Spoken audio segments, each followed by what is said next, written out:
Hey, non-stop.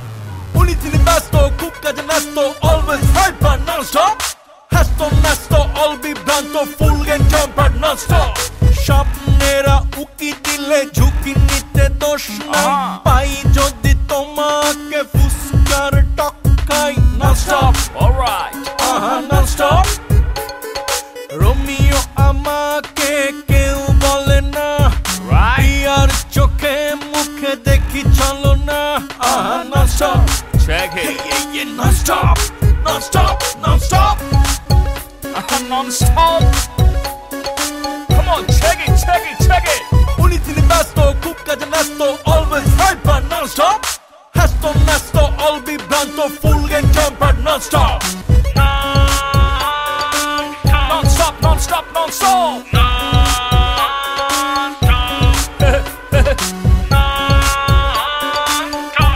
Non-stop. Non-stop. Non-stop. Non-stop.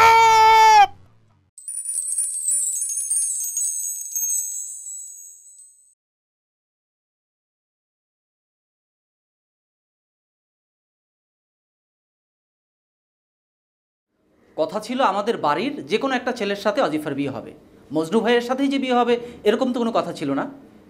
তাহলে আমি তাকে বিয়ে করি। হাসান, কি পাগলের মতো কথা বলছিস?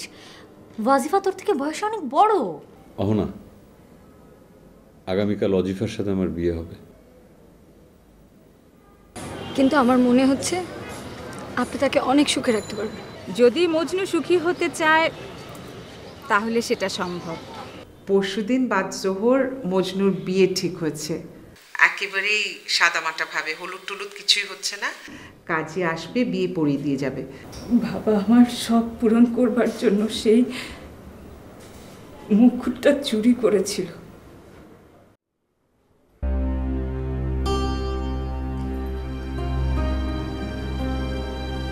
কিন্তু বাবার কপালটা খারাপ ছিল।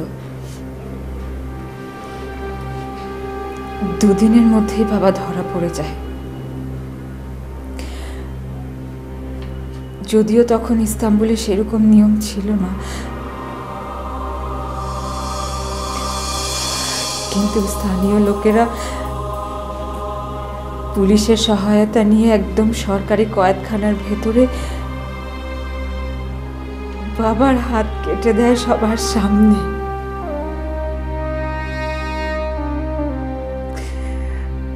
বাবা তখন চিৎকার করছিল।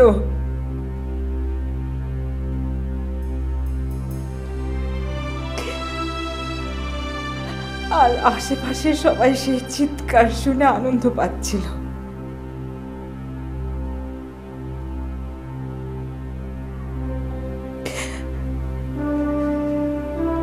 বলো বলো, এটাও সে নিষ্ঠুর সুখ, তাই না? না ওয়াজিফা, এটা নিষ্ঠুর সুখের এক্সাম্পল না।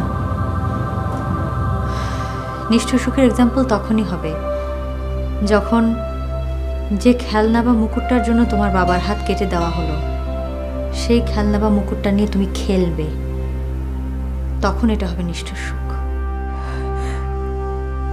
আমি সেরকম একটা বাবার স্বপ্ন যদি পূরণ না করি, তাহলে কি বাবার সাথে আমার নিষ্ঠুরতা করা হতো না? আমরা নিষ্ঠুরতা নিয়ে কথা বলছি না ওয়াজিফা, আমরা কথা বলছি নিষ্ঠুর সুখ নিয়ে।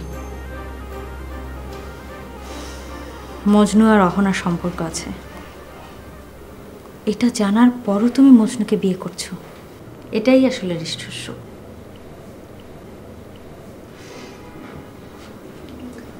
কিন্তু আমি যে বিয়েতে রাজি হয়ে তোমার মাকে আত্মহত্যা করা থেকে বাঁচিয়েছি, তার জীবন বাঁচিয়েছি, সেটা সেটা সেটা আমার আর আমার ফ্যামিলির জন্য একটা নিষ্ঠুর সুখের এক্সাম্পল। এতে তোমার অপরাধ কমে না কিন্তু ওয়াজিফা।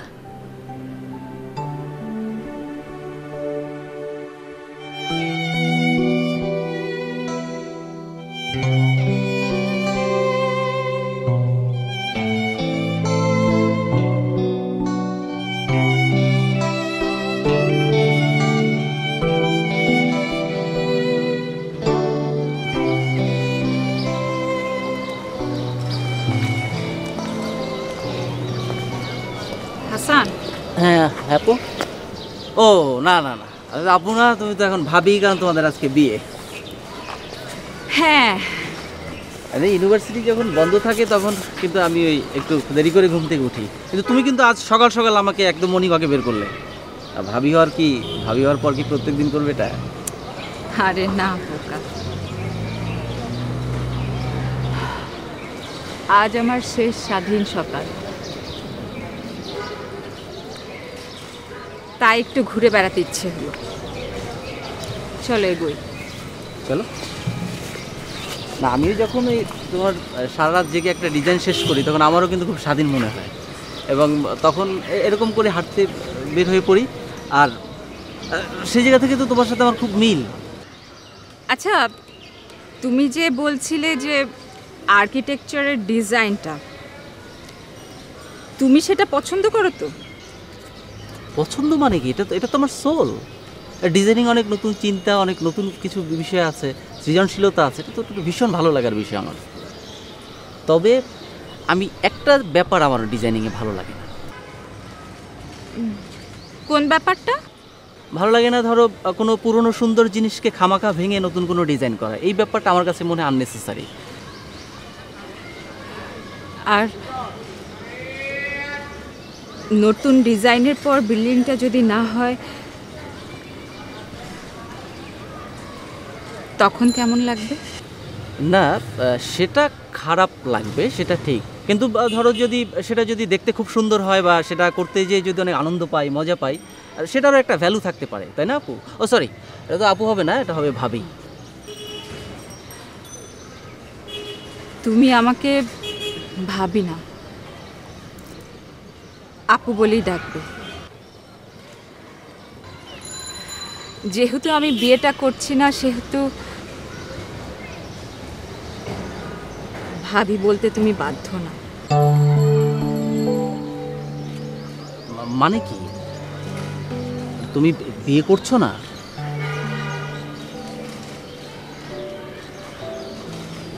আমি ঠিক বুঝতে পারছি না, মানে কি?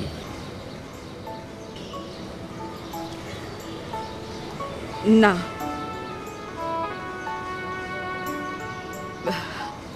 আমি এখানে বাবার স্বপ্ন পূরণ করতে এসেছিলাম।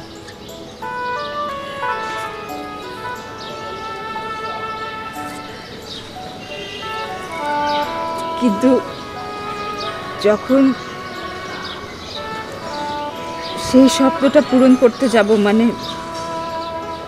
তোমার ভাষায় যাকে বলে ডিজাইন করতে যাব, তখন দেখলাম যে আমার স্বপ্নটা যদি পূরণ করতে যাই তাহলে মজনু আর অহনার সুন্দর মন্দিরটা ভেঙে ফেলতে হবে। তুমি তো মাত্র বললে না যে পুরনো কোনো জিনিস ভেঙে নতুন কিছু করতে তোমার ভালো লাগবে না। আমার কাছে সেটাই মনে হচ্ছে। হ্যাঁ, বাবার স্বপ্নটা হয়তো পূরণ করতে পারবো না, পূরণ করতে না পারলে কষ্ট পাবো। বাবার স্বপ্নটা পূরণ করতে না পারার কষ্ট, কিন্তু এমন কষ্ট তো সব মানুষেরই থাকে, সব আর্কিটেক্টদেরই থাকে।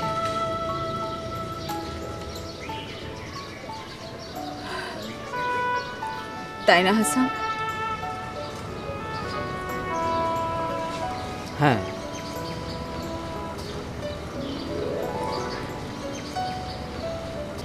আমার পার্টসে কিছু ক্রেডিট কার্ড, পাসপোর্ট আছে। তোমাদের বাড়িতে আমি আমার লাগেজটা রেখে যাচ্ছি, কিছু জিনিসপত্রগুলো থাকুক, আমি এখান থেকেই চলে যাব। তুমি বাড়ির বাকিদের কাছ থেকে বিদায় নেবে না? পারবো না হাসান। আন্টি, জয়িতা, ওদের কাছ থেকে বিদায় নিতে পারলেও মজনুর কাছ থেকে বিদায় নিতে পারবো না। আমার হুট করে হয়ে যাওয়া ডিজাইনটা খুব পছন্দ হয়ে গিয়েছিল। ওর কাছ থেকে বিদায় নিতে পারবো না। তুমি একটু সবাইকে বুঝিয়ে বলো।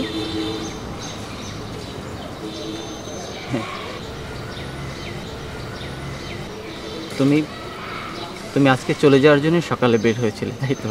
হ্যাঁ, তোমারও আমার মতো দেরিতে ঘুম থেকে ওঠার অভ্যাস।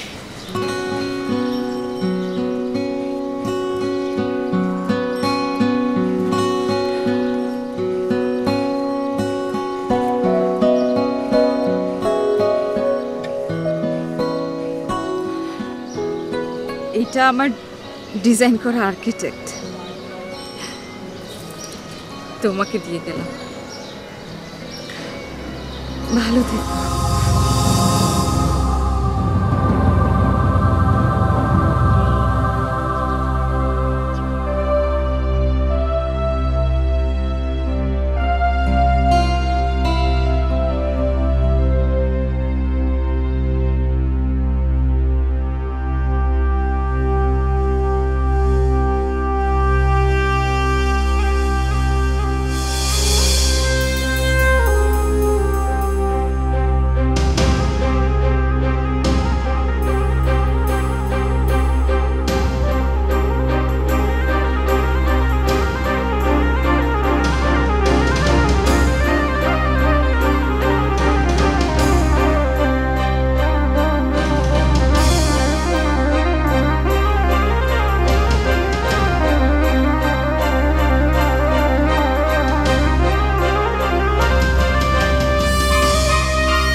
আমার বিয়েটা তুমি দিতে পারলে না, তাই না মা? কি এমন বউ ঠিক করলে যে বিয়ের দিন সকালবেলা পালিয়ে গেল? এই যে শেরওয়ানি, পাগড়ি, জয়িতাকে এগুলো ফেরত দিতে পারবে? তা না হলে তো আবার অনেকগুলো টাকা গচ্ছা। আচ্ছা মা, ওই মেয়েটা কি যাওয়ার আগে তোমার নামে যে বাকি অর্ধেক সম্পত্তি সেটা লিখে দিয়ে গেছে?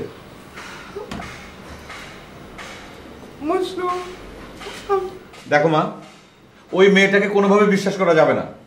তুমি দেখো, আজ হোক অথবা কাল হোক, এই মেয়েটা ঠিকই ফিরে আসবে এবং ফিরে এসে তার বাপের সম্পত্তি ফেরত চাইবে।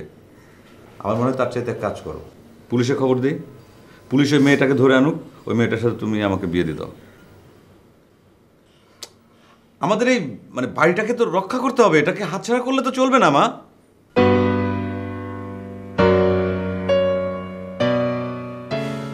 মেয়েটা কিন্তু তোমাকে বেশ ভালো একটা বিপদে ফেলে দিয়ে গেল, এমন একটা পরিস্থিতি করে চলে গেল যে তুমি এখন আর আত্মহত্যা করতে পারবে না। মেয়েটা তোমাকে সব দিক থেকে হারিয়ে দিয়ে গেল। এত ভালো একটা মেয়ে, তাকে এইভাবে চলে যেতে হলো মা। মজনু, আমাকে ক্ষমা করে দে বাবা।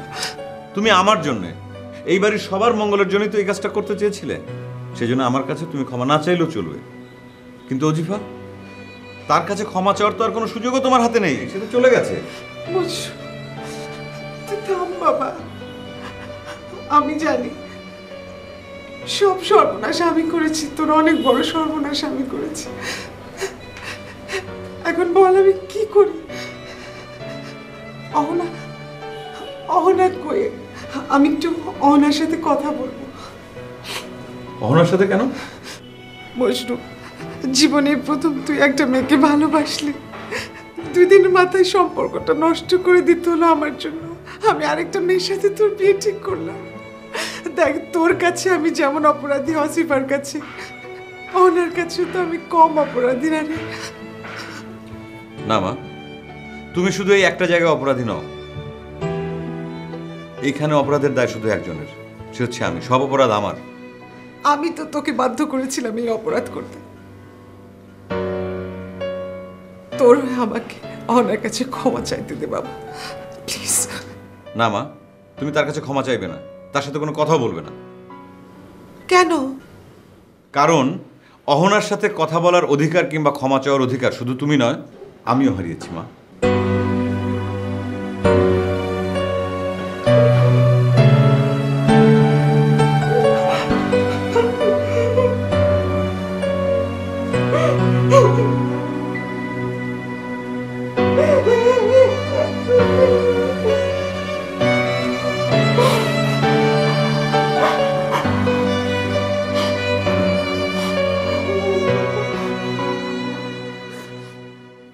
কি বলছো সুলাইমান ভাই? হ্যাঁ অহনা আপু, সকালবেলায় মর্নিং ওয়ার্কের নাম করে ওই ওজিফা মেয়েটা জম্মের মতো বেরিয়ে চলে গেছে। আজ তার মজনুর সাথে বিয়ে, সে বাড়ি ছেড়ে চলে গেল? জি আপু, মেয়েটাকে না আমি খুব খারাপ জানতাম, কিন্তু ও যে এত ভালো আমি বুঝতে পারিনি। আলহামদুলিল্লাহ।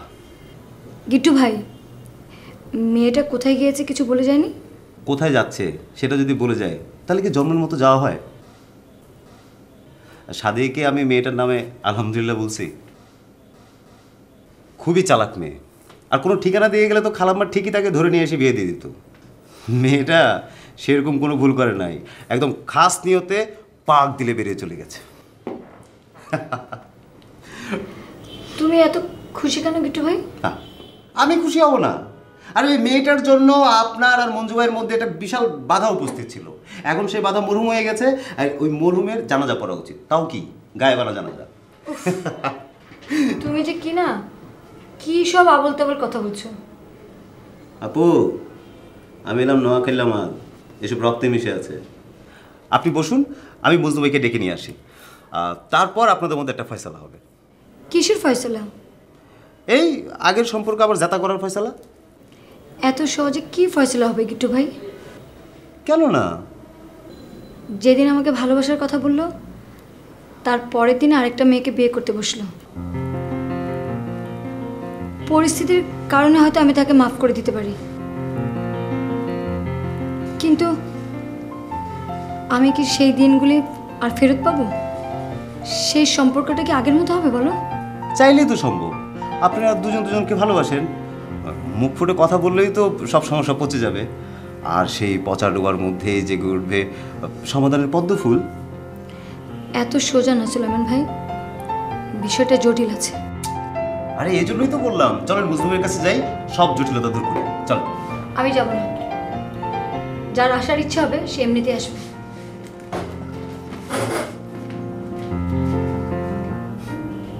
Ego case.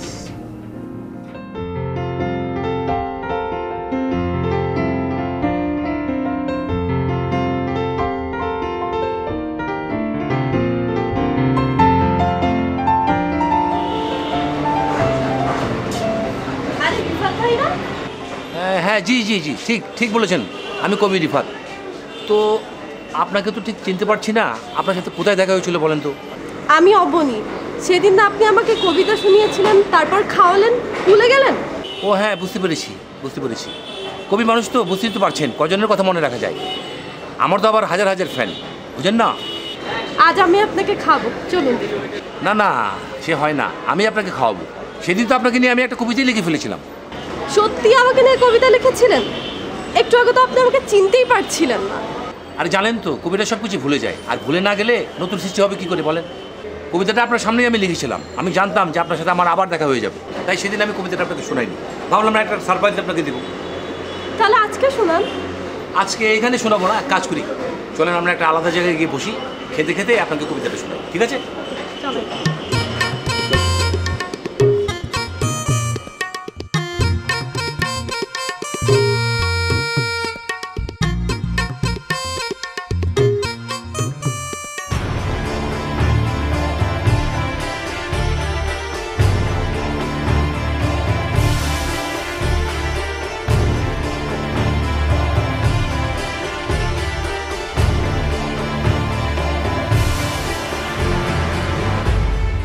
আমি বিষয়টা বুঝতে পারতেছি না মজনু, যেখানে একটা সরি বলে সব সমস্যার সমাধান হয়ে যায় সেখানে আপনি এরকম করতেছেন কি জন্য? অহনাপ অফিসার ছিল, আপনার সাথে দেখা করতে চাই, বলে গেছে যার দরকার হবে সেজন্য আমার সাথে দেখা করে। বিষয়টা তো একদম ক্লিয়ার, উনি চরম মাইন্ড খাইছেন, আবার আপনার ক্ষমা করার জন্য অস্থির হয়ে বসে আছে। আপনি শুধু সুন্দরভাবে ওনার সামনে গিয়ে সরি বলে দিলেই তো সব সমস্যা রফা দফা। তোর কথা শেষ হয়েছে? অনেক ঝামেলা আছে, এক কাজ কর, এনে 5 টাকা।